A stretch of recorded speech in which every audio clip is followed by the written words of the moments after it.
আজকে চায়ের ভিতরে একদম পরিপূর্ণভাবে চিনি দিয়ে তারপর শেষে আজকে চা খামো। এই যে দেখেন লাল চিনি আমি কতগুলো দিলাম, তো একবার দিছি তাতে হবে না, তো আবারও দিলাম। ওই যে একটা কথা আছে না যে খাইয়ে লইয়ে মরাও ভালো, তো সেই রকমের অবস্থা হয়েছে আমার। তো কি করব বলেন, কত আর খাওয়া যায় এরকমের নোনতা আর ভাল লাগে না। ধরু আজকে চা একদম পরিপূর্ণভাবে চিনি দিয়ে তারপর শেষে খাবো। এই যে দেখেন আবারও আসসালামু দিচ্ছি। আলাইকুম আমার প্রিয় ভাই ও বোনেরা, সবাই কেমন আছেন? আশা করি যে যেখান থেকে আমার ভিডিওটা দেখছেন সবাই ভালো আছেন, সুস্থ আছেন, আর আমিও আপনাদের দোয়ায় বেশ ভালো আছি। তো দেখেন আজকে একদম সকাল সকাল উঠে রান্না বান্না শুরু করে দিছি। তো এখন সকাল কয়টা বাজে? মনে হয় 7টা বাজে এরকম হবে আর কি। যাই হোক, আমার কাছে ঘড়ি নেই, ঘড়ি দেখি নেই। তো 7টা বাজে আজকে একদম তাড়াতাড়ি উঠে রান্না বান্না শুরু করছি। কারণ কি জানেন? কারণ কাজে বরকত পাই না, দেরি করে রান্না করতে আসলে কাজে বরকত পাই না, সেই জন্য। তো এখানে কি কি রান্না করতেছি দেখেন। এখানে আমি এই যে শুটকি ভর্তা বানাবো ধনিয়া দিয়ে। ধনিয়া নাও দিতে পারি, বলা যায় না এখনও। আর হয়েছে রুই মাছ আলু দিয়ে একটু ঝোল ঝোল পাকাবো। আর মুরগির মাংস রান্না করব, সেটা পরে। তো আমি এই রুই মাছের ঝোলটা আগে করে তারপর শেষে আমি সকালে নাস্তা খেয়ে নেব, তারপর মুরগি কাটাকাটি করব, তারপর শেষে রান্না করব। তো সবাই আপনারা কে কে দিয়ে সকালবেলা নাস্তা করছেন অবশ্যই অবশ্যই কমেন্টে জানাবেন আমাকে। আমাকে না জানালে বুঝবো কীভাবে বলেন? আমি তো আপনাদের সবই বলে দিলাম। এই যে দেখেন মাছ কিন্তু আমার অলরেডি রান্না শেষ। এখন আমি নাস্তার পর্যায়ে তো চলে যাব, এখানে ঠিক আছে? তো দেখতে পাচ্ছেন যে আমি আলুর ভিতরে মাছগুলো দিয়ে তারপরে জাল একদম ডিম করে দিয়ে চুলার তারপর শেষে ঢেকে দিলাম। তো আস্তে আস্তে হইতে থাক। আর এখন আমি হয়েছে নাস্তা খাবো, তারপর শেষে এই যে মুরগি আলু এইগুলো কাটাকাটি করব, ঠিক আছে? আর এই যে ধনিয়া পাতাও নিছি বেছে, এগুলো দিব, মাছের ভিতরেও দিব। তো দেখতে থাকেন আমার সম্পূর্ণ ভিডিও, কোথাও যাবেন না, একটু ধৈর্য সহকারে দেখবেন প্লিজ প্লিজ। এই যে দেখেন আমার ফ্রোজেন করা রুটিগুলো আমি অফ ক্যামেরায় ভেজে নিয়েছি।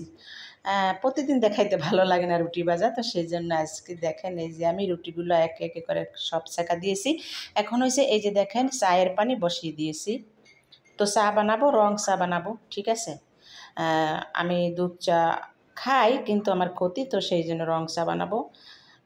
তো আমি আগে কিছু মাছ তরকারি ছিল কালকের আর কি, বোঝেনি তো যে বাসি তরকারি আমাদের মেয়েদের কপালে জুটে, তো সেই জন্য বাসি তরকারি দিয়ে আমি এই যে রুটি 1 পিস খেয়ে নেব, ঠিক আছে? শুধু চা দিয়ে খেলে কি মন ভরে না, কেমন কেমন জানি লাগে। তো সেই জন্য আগে যে তরকারি ছিল সেইটি দিয়ে আমি একটা রুটি খাবো, আর পরে আর একটা চা দিয়ে খাবো। তো এই হয়েছে আমার সকালবেলা নাস্তা। আর এই যে এখানে দেখেন পেঁপে আছে, তো পেঁপেটা কাটার জন্য আমি এখনও খেতে পারি না, তো ওটা পরে আর এই কাটাকাটি যে করব। দেখেন আমার ভাগ্য এত খারাপ, ঝামেলার ঝামেলা ঝামেলা শুধু। এই যে দেখেন আমি এখনও মাথার উপরে ফ্যান টানাইতে পারি নাই, কারণ আমার ফ্যান নষ্ট হয়ে গেছে। আমি ফ্যান এখনও কিনতে পারি নাই, কি বলবো আর বলার কিছু নাই। তো আমি এখানে একটা ছোট্ট ফ্যান আছে, জালি ফ্যান, তো সেইটা আমি সকেটের ভিতরে ঢুকাই দিয়ে তারপরে আমরা প্রতিদিন এই ডাইনিং টেবিলে ভাত খাই। এই হয়েছে আমাদের একটা কষ্ট। যাই হোক, তবে এই ফ্যানের বাতাস কিন্তু প্রচুর প্রচুর শব্দ, শো শো আওয়াজ, আর বাতাস একদম ঠান্ডা। তো দেখি এইভাবে কয়দিন চলা যায়, তারপর শেষে আমি ফ্যান কিনবো। আমার ঘরে আরও 3টা ফ্যান লাগবে। অলরেডি 2টা আছে, একটা নষ্ট হয়ে গেছে। 3টাই ছিল, একটা নষ্ট হয়ে গেছে। আর হলো এখন আমার 3 রুমে 3টে ফ্যান লাগবে। তো আমি জানি না কোন দিন কিনতে পারবো। তো সবাই দোয়া করবেন আমার জন্য, আমি যেন কিনতে পারি তাড়াতাড়ি। আর বোঝেনি তো ফ্যানের কিন্তু এখন অনেক চাহিদা, অনেক দামও, যেহেতু গরম, তাই না? তো কিনবো, আস্তে আস্তে মানে কিনবো। আমরা কি করি প্রতি মাসে একটা একটা করে কিনি। যেমন এই মাসে 1 মাস প্রচুর কষ্ট করছি আমি, এই যে চুলা ছিল না আমার, ইন্ডাকশনে রান্না করছি, তো এখন চুলা নিছি এই মাসে। আবার সামনের মাসে হয়তো বা একটা ফ্যান নেব, তার পরের মাসে হয়তো বা আর একটা ফ্যান নিব। এরকম করতে করতে আমার 3টে ফ্যান লাগবে। তো আসলে এটা তো চাটকানি কথা না, অনেক একটা ব্যাপার স্যাপার আছে। যাই হোক, আমার মতো যারা, তারাই শুধু আমার কথাগুলো বুঝবেন, এছাড়া অন্য কেউ বুঝবেন না। যাদের টাকা পয়সা আছে তারা বুঝবেন না। তো ঠিক আছে। তো এই যে দেখুন আমি খেতে বসলাম। এই যে এখন এই যে দেখেন এই তরকারিগুলো ছিল কালকের। মানে আমি গরম করতে গিয়ে একদম শুকনো শুকনো করে ফেলাইছি। মানে চুলায় কিছু দিলে না আর মনে থাকে না। তো সেই জন্য একদম শুকনো শুকনো হয়ে গেছে। তো যাক, আমি একটু আলু দিয়ে তারপর শেষে 1 পিস রুটি খাবো, মাত্র 1 পিস। আসলে একদম সকাল সকাল উঠছি তো আজকে, মানে ক্ষুধাও লাগছে, আবার কেমন জানি খেতেও মন চাইতেছে না, আর মাথাটা তো একদম ভার হয়ে আছে। তো সেই জন্য আর কি চা বসাইছি। আর এই যে দেখেন আমার রুটিগুলো ভাজা কিন্তু অনেক সুন্দর হয়েছে, একদম টুপির মতো ফুলছে, আর কি বলবো। এগুলো কিন্তু ফ্রোজেন করা রুটি। তো কি করব দেখেন, এই যে একা একাই খেতে আসছি, প্রতিদিনই এইভাবে আমি একা একা খাই। কারণ ঘরে তো লোক নাই, আমার ছেলে স্কুলে চলে গেছে আর ওর বাবা এখনও ঘুমাইতেছে।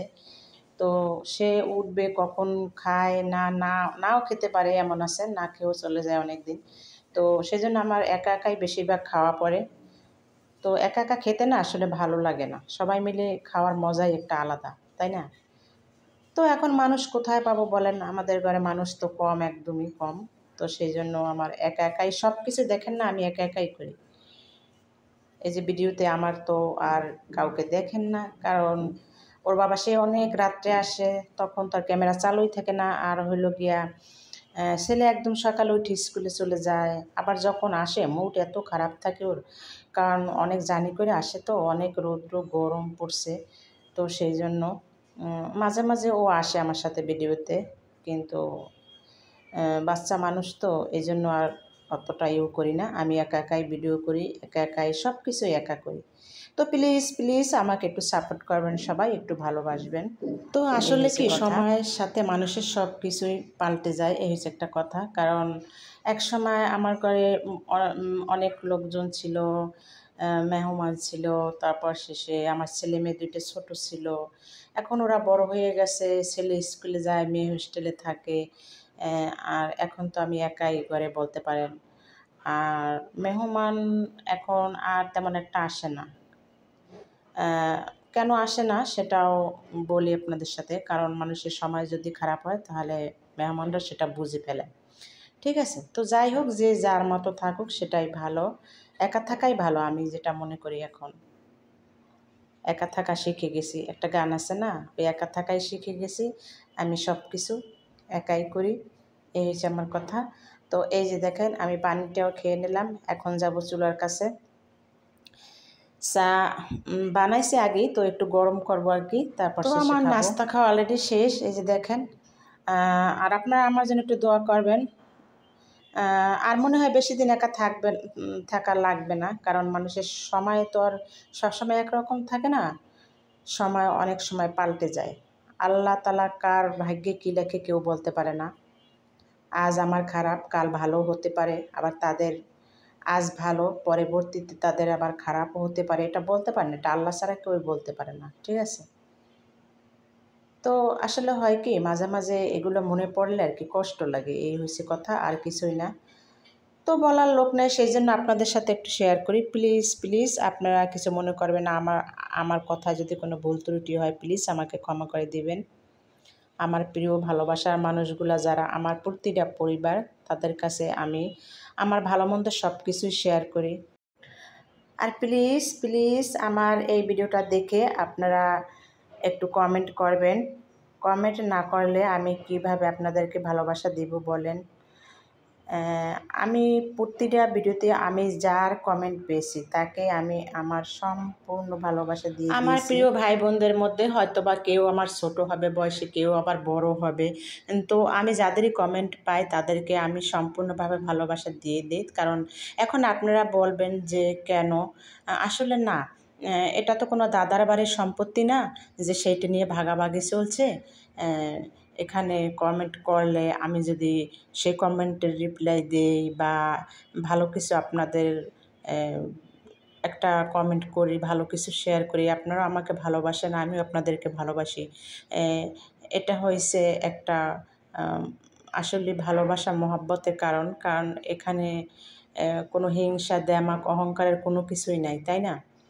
আর যে একটা কথা বললাম যে বাবার বাড়ির সম্পত্তি ভাগাভাগি বলছে না, আসলে এইটা নিয়ে এই টপিক নিয়ে আমি আপনাদের সাথে একটা ভিডিও শেয়ার করব একদিন।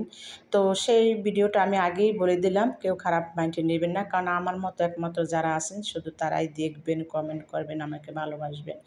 আর সবাই তো আর একরকম না, কারণ একটা কথা সবসময় মনে রাখবেন যে মেয়েদের ভালোবাসা, বাবার বাড়ির ভালোবাসা সবসময় থাকে, যতদিন মা বাবা বেঁচে থাকে ততদিন। মা বাবা যদি চলে যায় তাহলে আর বাবার বাড়ির কোনো কিছুই থাকে না।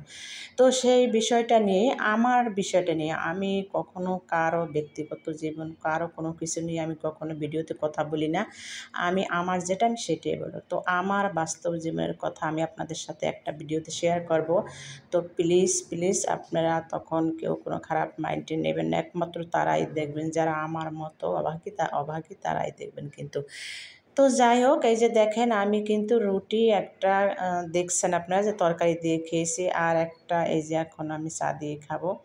তো আমার ভিডিওটা আমি আর বড় করতে চাই না। এখানে আমি কিছু শুটকিও নিয়েছি, এগুলো এখন বাটাবাটি করে ভর্তা বানাবো।